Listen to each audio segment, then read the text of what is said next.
Vamos a hablar sobre un pintor que es Rafael. Nosotros somos más bien hinchas de Miguel Ángel, del cual Rafael fue un poco enemigo. Pero hoy hablaremos de Rafael, el de Urbino, ¿eh? Sancio, dice usted. Exactamente, Rafael Sanzio. Estamos en el Renacimiento. Los artistas plásticos estudiaban anatomía para dibujar y modelaban las figuras antes de pintarlas para ver qué sucedía con la perspectiva, con la luz. Ya las figuras espirituales, hieráticas, débiles, planas de los primitivos cedían lugar a una nueva generación de imágenes, más vivas, más enérgicas. El otro día hablamos del Caravaggio, que fue posterior a Rafael. Pero bueno, ¿cómo era la vida en aquel entonces? Estamos hablando de fines del siglo XV, principios del siglo XVI, en Italia. El tiempo del Michelangelo, el tiempo de Leonardo da Vinci. Y la vida era violenta y peligrosa. Todos los días, en cualquier situación, durante los juegos de pelota, las carreras de caballos, se abofeteaban unos a otros y hasta se mataban por razones insignificantes, no como ahora.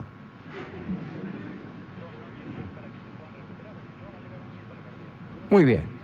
En ese ambiente, dominado por los burgueses, que pagaban por los trabajos violentos a los condotieros, en ese tiempo donde los comerciantes estaban libres, tenían libres las manos, ya que los condotieros los ayudaban, digo, para desplegar su oficio sin verse degradados. Bueno, en ese ambiente vivió Rafael. Nació un 6 de abril del año 1483, como se ha dicho, en Urbino. Era patrimonio Urbino entonces del duque Guidobaldo de Montefeltre. Y el Guidobaldo se reunía con unos artistas a quienes sostenía, bancaba artistas, los ocupaba en el decorado, en la ornamentación de su palacio. Entre sus artistas se hallaba Giovanni Santi, que era el padre de Rafael. Un pintor, era pintor y poeta el papá de Rafael, pero los cuadros y las rimas de Santi no pasaron nunca los muros de la fortaleza. Giovanni escribió 23.000 versos solo para alabar a su señor, al Guidobaldo, y relatar sus hazañas. Y esta labor, aunque no le abrió las puertas de la fama, le conquistó la estimación del Guidobaldo, calcule usted. Giovanni Santi estaba casado con Maya di Battista Charla, y de este matrimonio nacieron 3 hijos, Rafael y otros 2 que murieron en la infancia, como solía ocurrir. Rafael creció en este clima refinado y animado por otros artistas y por su propio padre. Empezó a estudiar pintura, ¿qué quiere que le haga? Se empezó a ejercitar incluso con algunos geómetras en el arte de la perspectiva. Todo estaba muy tranquilo, pero cuando el Rafael tenía 10 años, la malaria fulminó a los padres. Y de golpe se quedó ahí en medio de una disputa entre algunos de sus tíos, que se lo querían sacar de encima. El duque de Montefeltre se hizo el gil. Nadie se quiso hacer cargo del Rafael. Pero entre tanta desgracia, apareció una persona que lo salvó de terminar en el hospicio de indigentes de Urbino. Se trataba de Timoteo Vitti, un pintor que había desempeñado un papel semejante al de Leonardo da Vinci cerca de Ludovico el Moro en Milán. Vitti tocaba el violín, tocaba el laúd, cantaba extraordinariamente bien y seducía con esas virtudes a todas las minas en cualquier lugar que visitaba, lo cual me parece bien. ¿Para qué demonios quiere que uno toque el violín, el laúd y cante bien, sino para levantarse minas? Timoteo Vitti decidió apadrinar a Rafael y se lo llevó a su casa. En poco tiempo, Rafael aprendió algunas de las técnicas que profesaba el maestro las concernientes a la pintura y también las que tenían que ver con las minas. Respecto a la pintura, ya en esa época pintó La visión de una noche y el San Miguel, que está hoy en el Louvre. Respecto a los otros asuntos, parece que el maestro y el alumno salían juntos, a caminar, a saludar señoritas, como dice un amigo mío. Con el solo propósito, decían ellos, de contemplar muchachas para ampliar los límites de la belleza pictórica. Se decían el uno al otro, vamos a relojear muchachas para ampliar los límites de la belleza pictórica. En una carta escribe Rafael: para pintar a una mujer bella necesitaría ver muchas más mujeres bellas, pero habiendo carestía y escasez tanto de buen juicio para elegir la mejor como de bellas mujeres, yo me sirvo más bien de cierta idea que me viene a la mente. Parece que junto a Vitti y más tarde con Perugino, Rafael observaba muchachas para luego volcar en la tela o en los muros el conjunto o la idealización de lo visto. En principio no recurría a modelos vivos. Según Vasari era un biógrafo, no un cine, sino un escritor de biografías de pintores, fue el más famoso de los biógrafos del Michelangelo y también de Rafael. Según Vasari, parece que Rafael gozaba con beldades de ficción, inventaba las bellezas que pintaba, pero naturalmente tenía que inspirarse en la realidad. Una vez, algunos amigos le reprochaban detalles del cuadro Amor y Osiche, como poco psiqueyeros, como poco coincidentes con la auténtica naturaleza. Y Rafael le preguntó, ¿y los demás, los otros detalles? Lo demás se ve más natural, dijeron los amigos. Y el pintor dijo, pues en todo caso corregiré lo demás. El artista no debe copiar la naturaleza tal como es, sino pintarla tal como debería ser. Quizá aún mejor. No era esto el impresionismo, no se crean. No es pintarla tal como la veo, es pintarla tal como debería ser, que es bien otra cosa.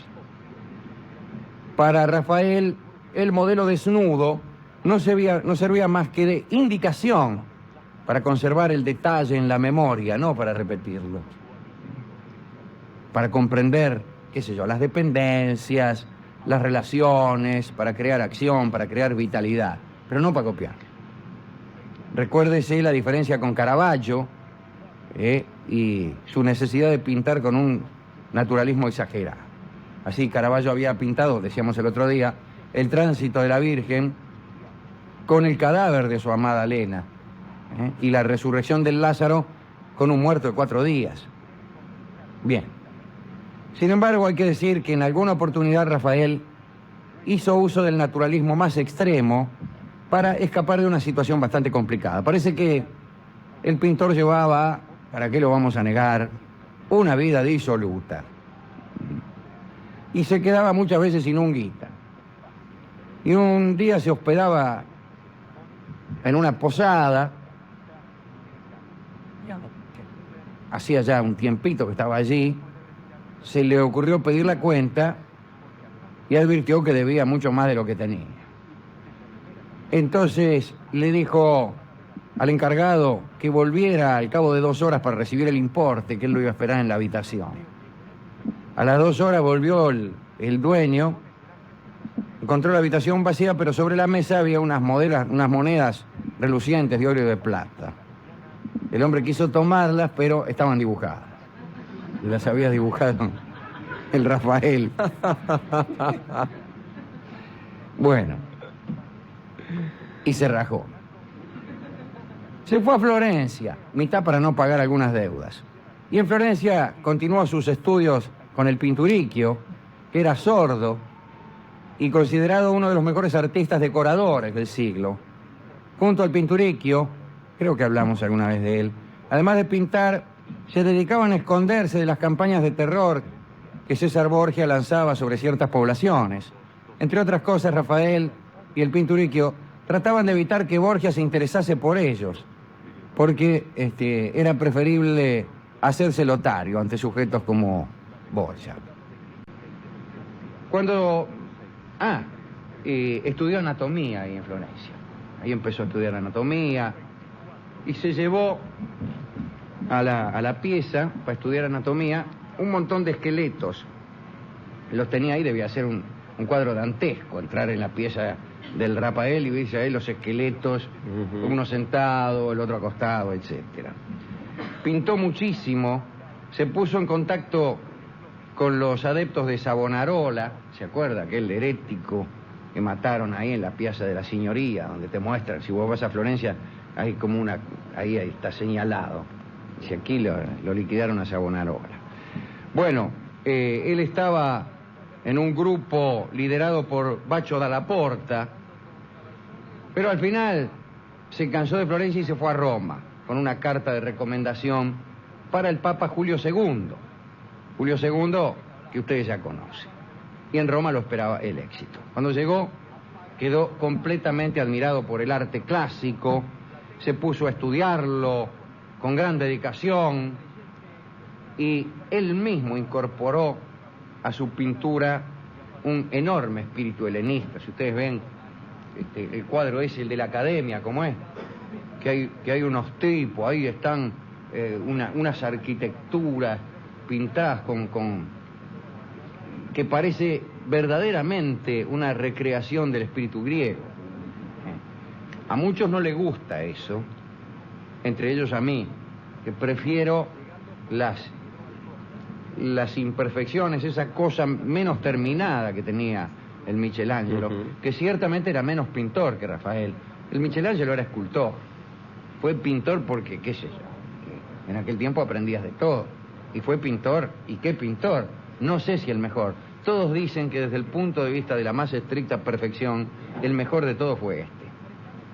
Pero el otro, siendo que parecía un poco más descuidado, tenía una potencia, una especie de enojo que no se advierte en el Rafael, donde todo está muy prolijo.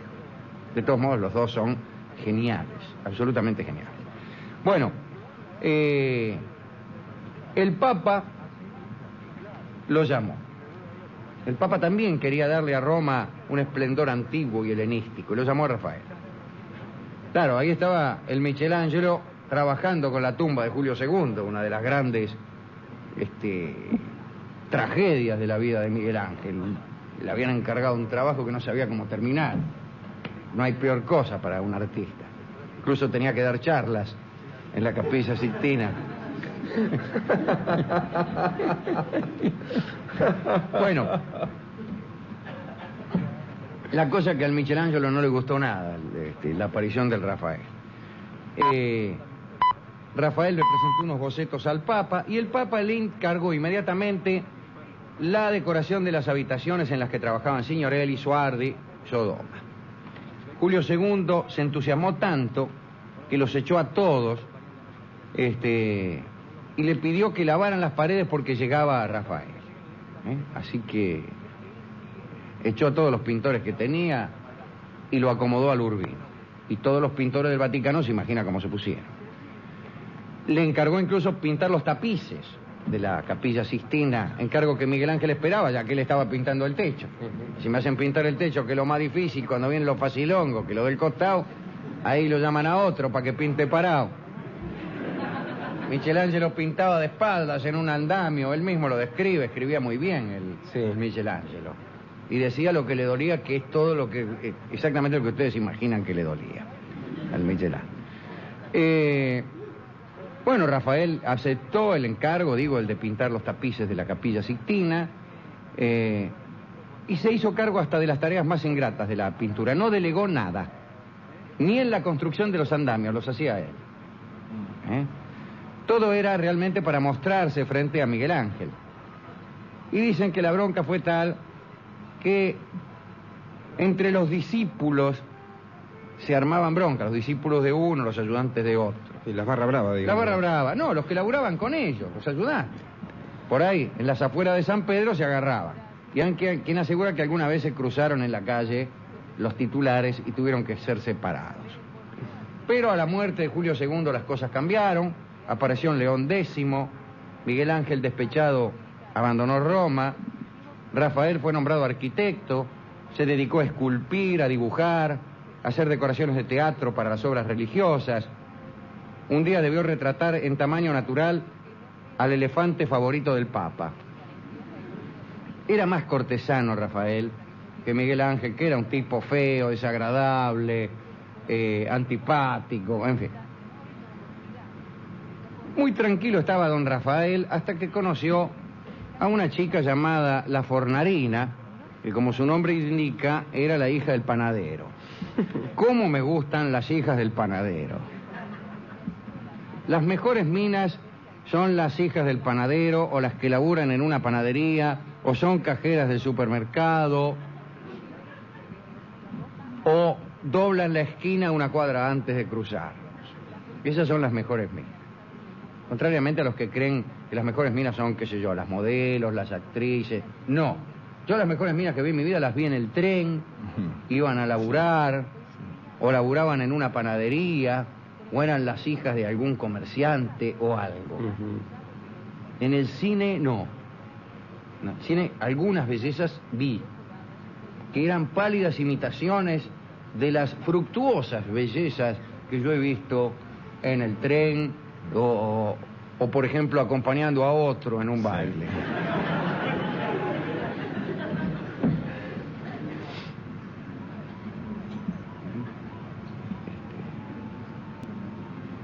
Una de los sueños de mi vida siempre fue que se me cruzara en la vida alguna de las hijas del panadero.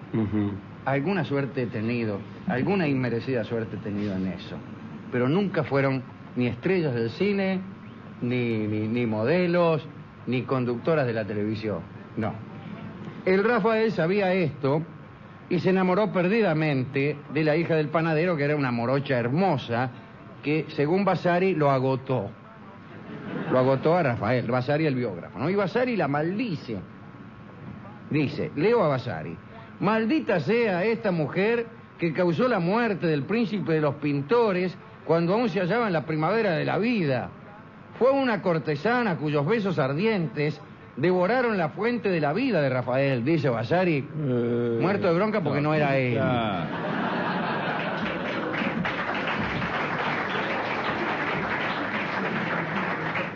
Parece que así como se entregó largas temporadas a las pinturas y no delegando ninguna tarea por ingrata que fuese, del mismo modo no abandonó jamás la habitación de La Fornarina. Y el 6 de abril de 1520, el día de su cumpleaños, murió, según dijeron, de una fiebre perniciosa. ¿Pero será cierto que hace mal? Eso era antes. Eso era antes, ¿no? Sí. Que ahora no le haga caso. Hacen creer que hace bien, pero yo no sé quién está detrás de esto. ¿De qué? Yo creo que hay intereses creados en ambas afirmaciones. Sí. No debe hacer ni tan mal como decían, ni tan bien como dicen.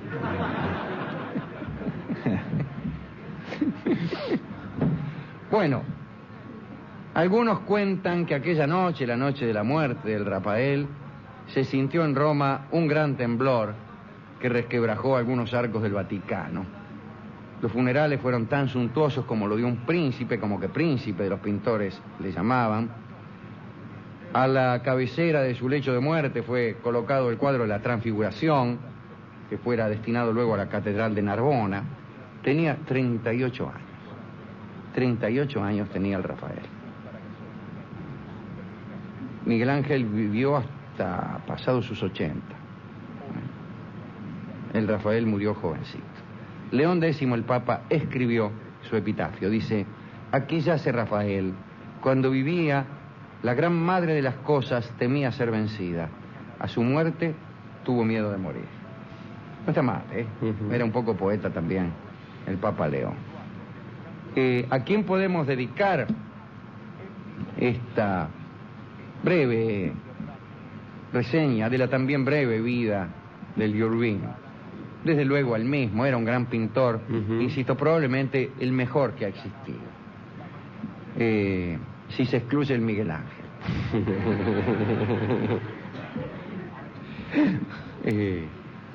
Digo, el mejor que ha existido en cierta... No se puede, mire, vamos a detenernos un poco acá, porque van a escuchar algunos amigos que son muy inteligentes y van a decir, ¿a quién le gano? Yo creo que el pensamiento burgués vive pidiendo escalafones y el establecimiento de prioridades. La vida no es así. Hay un vicio en el pensamiento político que consiste en creer que el mundo se maneja por prioridades. Este vicio según el cual cada vez que se pagan, qué sé yo, $500.000 por un cuadro, dicen, bueno, ¿por qué no se emplean esos $500.000 en pavimentar la avenida tal cosa? Es que es verdad, a veces es verdad o a veces no, pero mi amigo el profesor Bosch dice algo interesante al respecto. Si la primera prioridad es la salud, resulta ser que hasta que no esté satisfecha la ínfima necesidad de los hospitales, no vamos a poder pagarle a los maestros, porque es una prioridad que viene, es una cuestión que viene después. Bueno, del mismo modo no se puede decir que primero uno quiera a su madre, segundo a su padre y tercero al tío. Y que primero venga el Rafael, segundo el Miguel Ángel. Eso. Ni tampoco se puede decir que no se pueden comparar. ¿Y sabe por qué no se puede decir que no se pueden comparar? Porque esa frase, no se pueden comparar, no es usada por el Rafael ni por Michelangelo, sino por los giles, por los que no le llegan ni a la uña del pie. Pues sí, bueno, son cosas que no se pueden comparar. Yo no estoy tan seguro de que no se pueden comparar. Algunas cosas sí se pueden comparar. Digo, comparar aunque más no sea para saber que pertenecen a dimensiones enteramente distintas. La pequeñez de algunos artistas es disimulada con la frase, bueno, se trata de cosas diferentes. Diferentes sí, pero hay tamaños también. Yo estoy seguro que entre Comicastros de la Legua y Rabelais hay una gran diferencia, y el Comicastro de la Legua dirá, bueno, pero son cosas distintas, no se pueden comparar. Bueno, sí, son cosas distintas, pero aclaremos que Rabelais es mucho más grande que este tipo. Y no quiero nombrar a nadie, porque cualquiera comparado con Rabelais sería un enano, principiando por este que está efectuando la comparación. Bueno, vamos a dedicarle esto sin más trámites al de Urbino y a Michelangelo, aunque no se pueden comparar. No. ¿Y a quién más? Bueno, a toda esa playa de gigantescos artistas que vivieron en aquella época, a toda esa playa de grandes artistas que florecieron en aquella época, no solo en Italia, sino también en otros rincones de Europa, en algunos no tanto. Es cierto que la vida era violenta, al menos así lo era en la Florencia o en la Italia que describimos al principio, pero también es cierto que este auge del arte se sentía en el respirar y era un tema de conversación y de preocupación de los ciudadanos comunes, que al menos eran capaces de admirar, de disfrutar con el arte de aquellos pintores. En ese sentido debió ser una época interesante. Bueno, entonces a todos esos artistas y a todos esos humildes ciudadanos, comerciantes algunos, mercaderes, que tenían el espíritu predispuesto a la contemplación y al disfrute de la obra artística, que no es, como pretenden algunos, una actitud pasiva. No, para contemplar una obra artística y hay que ponerse a que se le mueva a uno el alma. El terremoto interior no necesariamente tiene que ser percibido desde afuera. Uno a veces sufre mucho, pero no rompe una silla. Digo porque se cree que la única forma de que la contemplación de una obra artística no sea pasiva es subirse al escenario y cantar junto con el tipo. No necesariamente. A veces uno participa hondamente de un fenómeno artístico sentado en su platea como un señor, sin salir a bailar al pasillo con el caramelero, o sin querer agregar uno algo al cuadro. Por ejemplo, te pasaste, Rafael, te escribe abajo con un Bueno, entonces a todos ellos. Y a Timoteo Vitti, Alejandro, que, A le, Timoteo que le Vitti, enseñó a levantar minas. Que fue maestro en el arte de la pintura y maestro en el arte de levantar minas con el pretexto de que las miraba para ver si mejoraba el arte pictórico. ¿Con qué habremos de ilustrar esta breve charla? Bueno, la tarea del pintor, después de todo, es cristalizar un momento, sustraer un instante de la sucesión. Y entonces vamos a aprovechar un vals de don Héctor Stamponi, que toca él mismo, y que se llama precisamente Un Momento.